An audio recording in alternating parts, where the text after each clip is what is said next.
Hey everybody.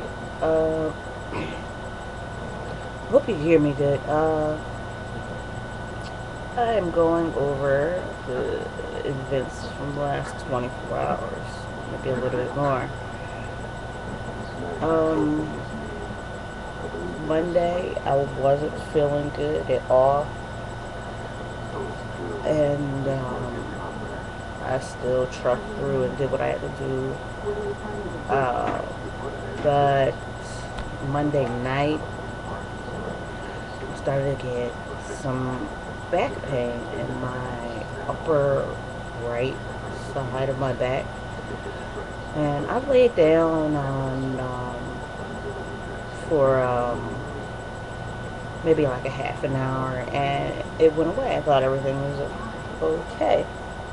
So I got up, fixed kids dinner, and I was trying to watch a movie, and it came back, and it was just getting more intense and more intense. Oh, excuse me. Um,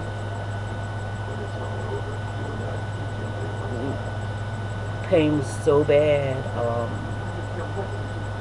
I had to throw up. So, I threw up, and pain wasn't gone. So maybe I was thinking maybe it was just I had to poop. So went and pooped, threw up some more, didn't go away.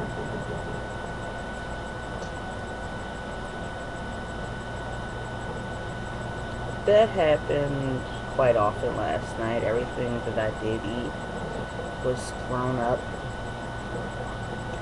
By the middle of the night, I was just throwing up spit. Now, I'm gonna get a lot of flack for this, but in desperate times call for desperate measures, and also, even though I'm not supposed to use this type of medicine, I had before and didn't have a problem. Maybe because I had something in my system, but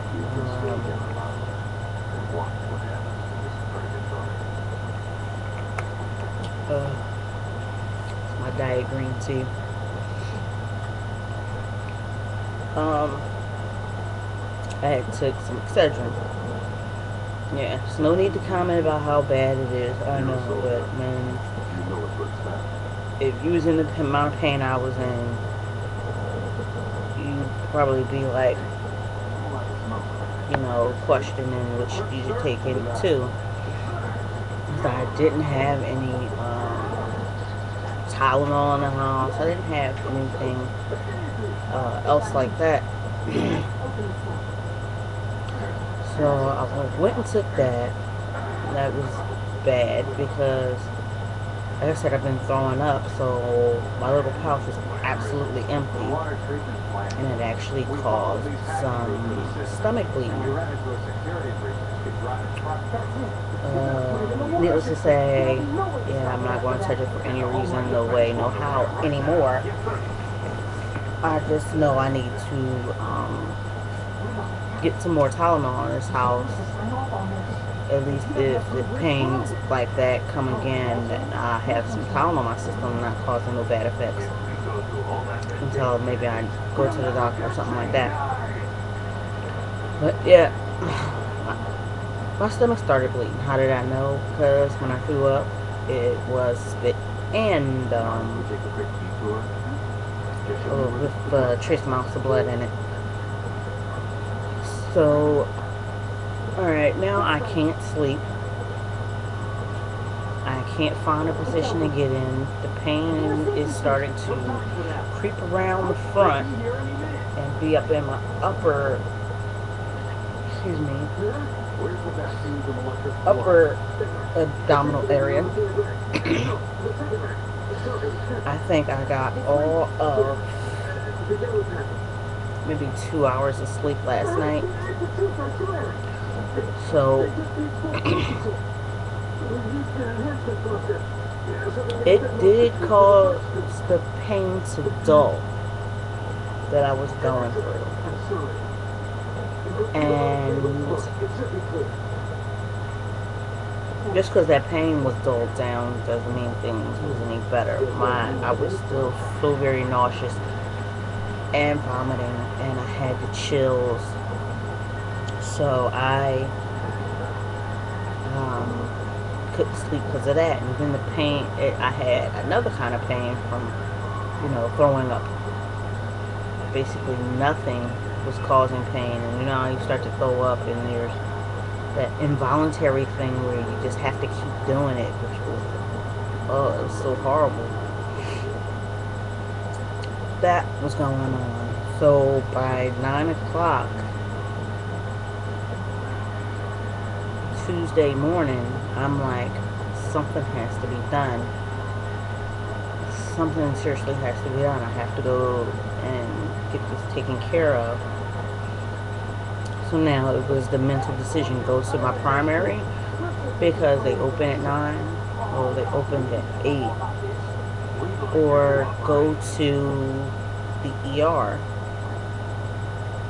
And at that point, I was just really weak. And you know how if you call your, well, I know how I call my doctor's office.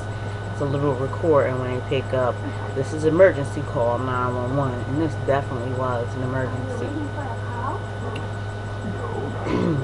So I called the ambulance around 9:30 Tuesday morning, and they picked me up, and I flew up again inside the ambulance, and I was at the point where I was so weak I could barely keep my eyes open. I mean, I was communicating, not full sentences, but I was communicating, and it took me straight to the back. They went and got all my vitals, EKGs, and stuff like that. And from throwing up so much, became dehydrated, so they put me on IV fluids. They had stuck me a total of 3 times before they could get a vein. And finally got some fluids in me, and first thing they gave to me was a anti-nausea medicine, which worked very well, but I was still in so much pain, and they wanted to ask me 50 million questions.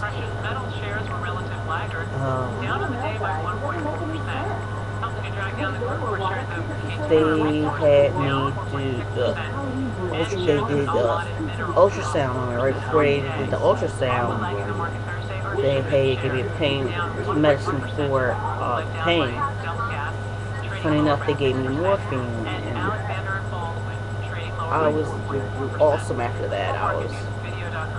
Funny thing was, I wasn't loopy or anything. I was just like, oh, thank you, God. I don't feel this pain anymore. So the pain was gone. The nausea was gone. And they sent me to get ultrasound. So as they're pushing my gurney to the department to get this ultrasound, it's like, oh my God, I feel sick again. The movement made me really sick.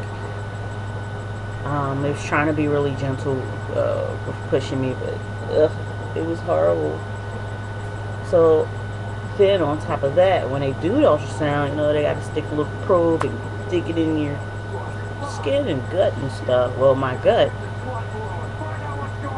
which almost felt like the pain was coming back again. I was like, oh, I can't go through this again. So I'm there, I'm in pain again, nauseous because of the ride and them digging that thing in my gut and my side. They were checking for gallstones to see if I might have either gallstones or maybe just a sludge buildup, that's what's called.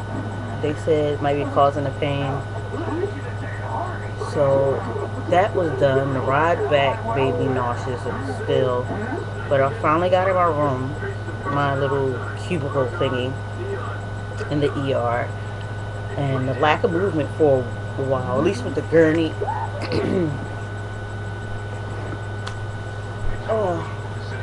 had dulled the medicine kicked back in, and I was feeling okay again. And the pain subsided, morphine took over because nobody was just, jabbing me again, so it's alright. One nurse, she was just so cool about it. She was just like, she had to ask me some questions or something. And she was like, let me see the whites of your eyes. So I opened my eyes, felt like I was stretching them real wide. I know I wasn't. She's like, okay, I'm just making sure you're with us because you were slow to answer. Making sure you didn't pass out or anything. Because that's how delayed reaction I was on. So, like, with the relief of the nausea and the pain, I was able to get a nap in, which felt marvelous compared to the night I'd just been through. Excuse me. So they cut the lights. They gave me nice two blankets, one for my head and one to wrap up in, and that nap was just awesome. Now, I remember them saying that they needed a urine sample, but I was just so comfortable, so out of it. I was just like, So after a while, they came back in and was like, well, we need to get a urine sample from you. Da-da-da-da-da-da. So I got up and I did that. Crawled right back into that bed. Gurney never felt so comfortable when you're on morphine and stuff like that. So I did that, got back into the bed, and what else did they do? Oh, we just had been waiting for test results, so I was just waiting and waiting and waiting. So finally I was discharged. Honestly, I was discharged without any answers. They said it might have been a bug. Me personally, I need a name for what I had, or a better description than a bug. But my discharge paper says just talks about abdominal pain, none of the other symptoms that I had. So basically,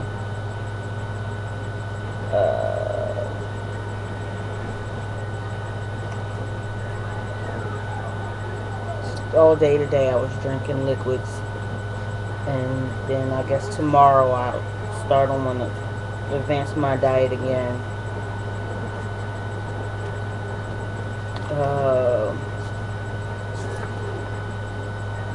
Oh, for pain, they gave me Percocets.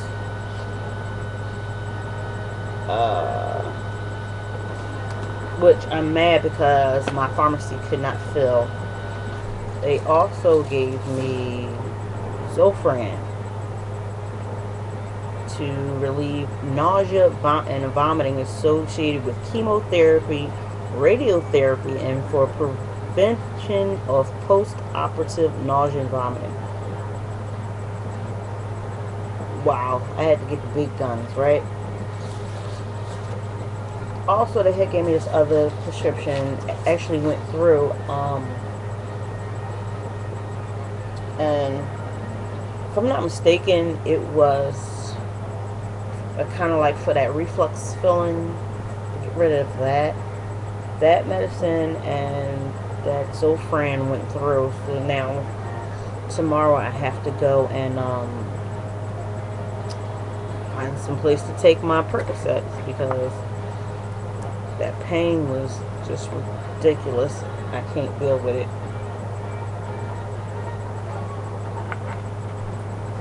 I came home. I still felt the morphine in my system because I think it was a pink fluid. Pink Floyd song, Comfortably Numb, because I was just comfortably numb. And the rest of the day, and I was